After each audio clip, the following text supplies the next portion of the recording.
Problema 4. Para la red de la figura 7.67, calcule resistencia total, determine corriente, corriente 1, encuentre voltaje 3.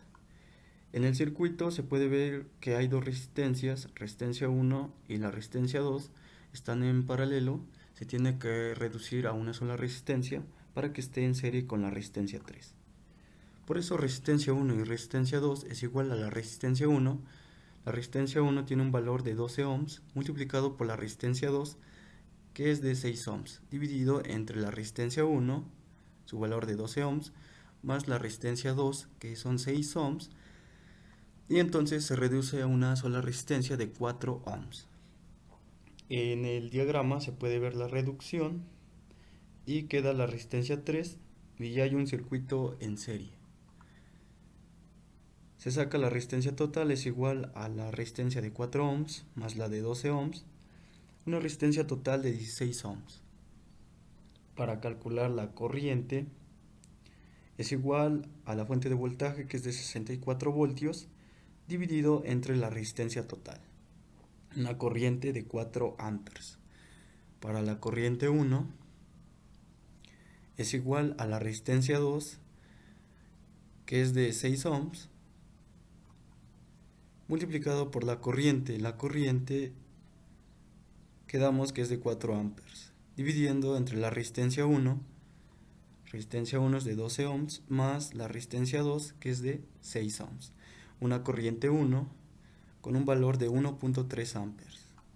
Por último, el voltaje 3 es igual a la corriente es de 4 amperes, multiplicado por la resistencia 3, y esa resistencia 3 es de 12 ohms. Y entonces voltaje 3 tiene un valor de 48 voltios. Problema 5. Para la red de la figura 7.68, calcula la resistencia total, determine la corriente suministrada, corriente 1, corriente 2.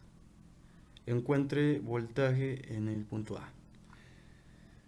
Entonces resistencia 1 y la resistencia 2, estas dos están en paralelo, resistencia 3 y resistencia 4 están en serie.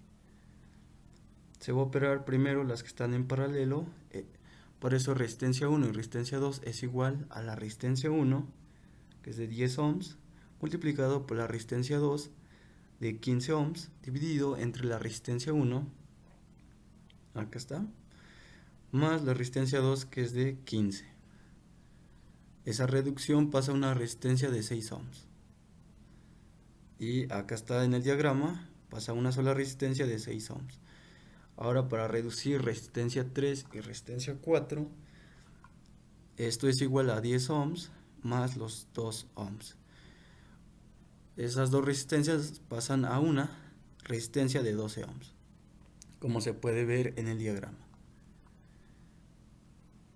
Se saca la resistencia total, que es igual a la resistencia de 6 ohms, que viene siendo esta, multiplicada por la corriente, multiplicada por la resistencia de 12 ohms, dividiendo entre la resistencia de 6 ohms más la resistencia de 12 ohms. Ahora hay una resistencia total de 4 ohms. Para calcular la corriente suministrada es igual a la fuente de voltaje, que son 36 voltios, dividido entre la resistencia total. La resistencia total es de 4 ohms, y entonces una corriente suministrada es igual a 9 amperes. Para la corriente 1, esto es igual a la fuente de voltaje, que son 36 voltios, dividido entre esa resistencia, que es de 6 ohms. Una corriente 1 que es igual a 6 amperes.